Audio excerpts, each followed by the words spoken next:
Jacques Cousteau often appeared destined for motion, yet an early stillness surrounded him, because even as a child drawn to water and machines, he carried a quiet tension between restless curiosity and an inward hesitation that preferred observation to belonging. This contradiction shaped his early days, since crowds never fully claimed him, and games on land felt incomplete, while silence near water offered a listening space where thoughts stretched and rearranged themselves without demand. Though adults expected certainty, Jacques frequently lingered in pause, noticing reflections, ripples, and the patience of horizons, which gently contrasted with the sharper rhythms of classrooms and commands. He sensed early that enthusiasm could overwhelm fragile insight, so he learned to hold wonder carefully, letting it grow without display, like a secret experiment running beneath ordinary days. Friends sometimes mistook his quiet focus for distance, yet inside, images gathered densely, layering sound, color, and imagined movement into scenes far richer than conversation allowed. This internal collection created a paradox, because Jacques felt both intensely alive and oddly misplaced, as if standing slightly out of frame while life passed in bold strokes nearby. Rather than resist that feeling, he examined it, believing that not belonging immediately might reveal perspectives hidden from faster participants. Water soon became more than environment, because its shifting surface mirrored his own mind, where clarity and distortion coexisted, and where depth promised understanding beyond first impressions. Swimming offered a private rhythm, slowing breath and thought together, allowing him to feel composed while the world above hurried forward without him. When removed from water, he carried its calm internally, observing people and systems with the same patient attention given to currents and light.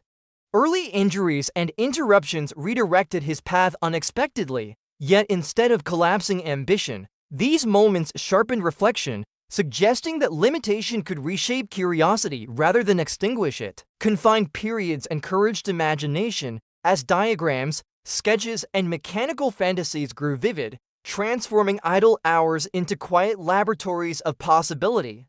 He began to notice how tools extended perception, acting as bridges between human senses and larger environments that resisted direct understanding. This realization brought excitement mixed with caution, because discovery implied responsibility, and Jacques already sensed that visibility changed whatever it touched.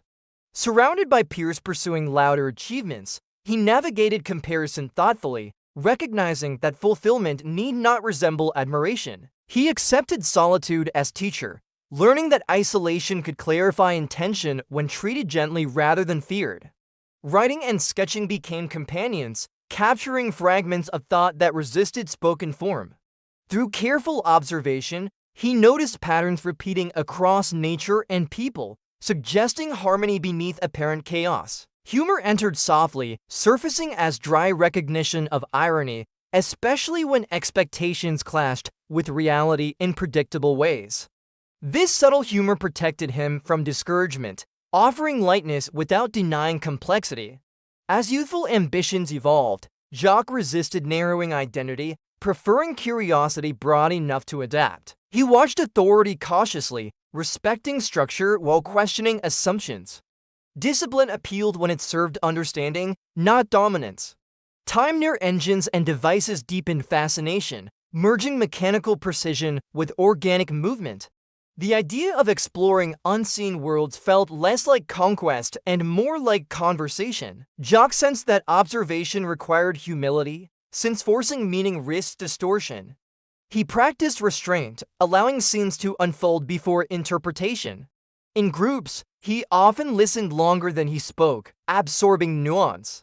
Such habits strengthened perception, though they sometimes isolated him socially. He accepted that trade quietly, valuing clarity over approval. Moments of doubt persisted, especially when paths remained uncertain. Yet uncertainty fed imagination, opening possibilities rather than closing them. He learned patience through waiting, understanding that readiness arrived gradually. Internal conflicts matured into balance as caution and curiosity negotiated space. Vision sharpened through consistency, not urgency. He sensed stories forming, though he avoided premature conclusions. Experience layered slowly, like sediment shaping future landscapes. Jacques approached learning as immersion, preferring depth to speed. Each observation reinforced respect for complexity.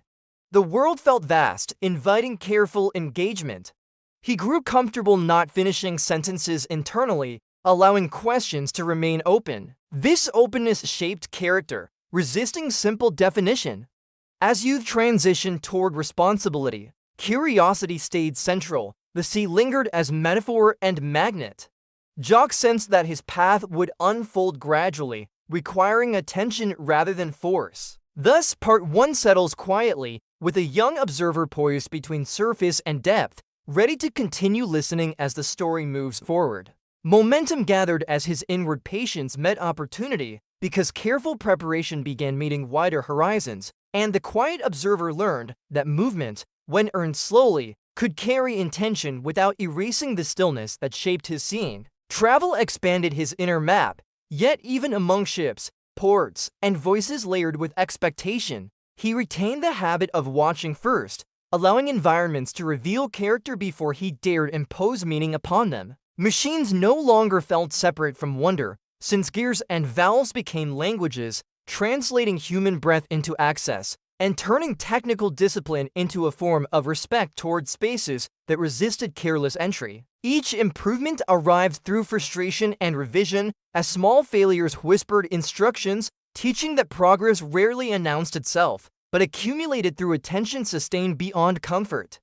The sea responded differently when entered with humility, and Jacques sensed cooperation rather than conquest, noticing how motion slowed when curiosity replaced urgency. Partnerships formed gradually, built on shared patience rather than loud ambition, and collective silence often communicated more than instruction, especially when danger required trust beyond words.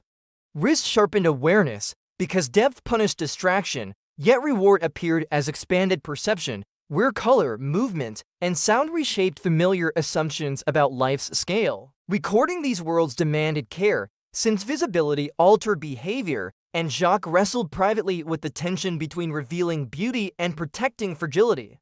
Narration emerged thoughtfully, shaped not to dominate scenes, but to guide attention gently, allowing viewers to arrive rather than be pushed. As audiences grew, he remained wary of spectacle, choosing steadiness over exaggeration, believing that truth carried sufficient drama when framed with patience.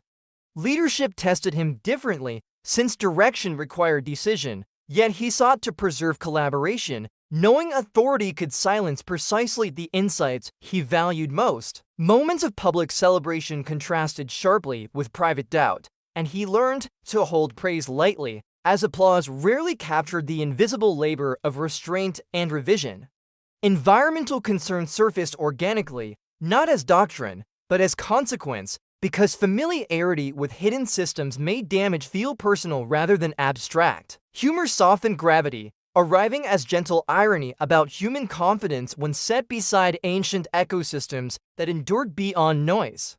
Teaching followed naturally, shaped as invitation rather than command, encouraging curiosity to replace fear when approaching the unknown. He recognized children as natural companions in wonder because their questions mirrored his own earlier hesitations and hopes. Time compressed aboard long journeys, blending labor and reflection, while routine created space for insight to appear unannounced.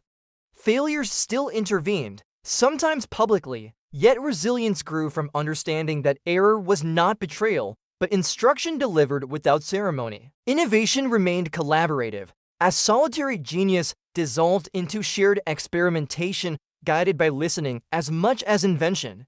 The camera became mediator, translating silence into story without claiming ownership of what it revealed.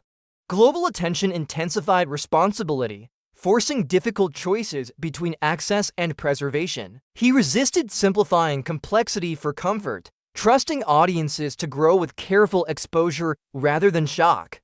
Inner conflict persisted, particularly when urgency tempted shortcuts, yet earlier lessons restrained haste. Legacy approached quietly, not as destination, but as accumulation of choices measured by care.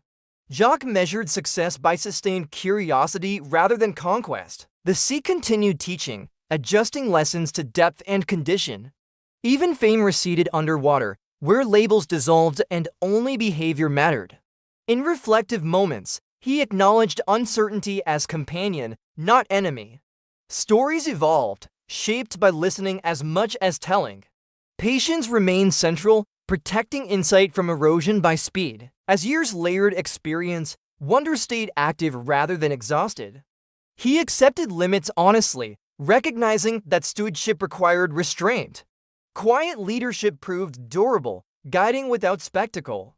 Observation matured into advocacy, though never detached from curiosity. The rhythm of exploration slowed, yet depth increased. Collaboration widened, embracing diverse perspectives. Memory intertwined with responsibility, shaping future intent. The balance between revelation and protection remained unresolved, deliberately so. Curiosity stayed unfinished, inviting continuation. The ocean retained mystery, resisting full translation. Jacques accepted that unfinished understanding honored complexity. The journey deepened rather than concluded. Attention remained the guiding instrument. Wonder matured into care, motion softened into purpose. The frame widened while focus sharpened. Thus part to closes with a life still listening, moving forward through depth and responsibility, where curiosity persists not as question answered, but as commitment sustained beyond resolution.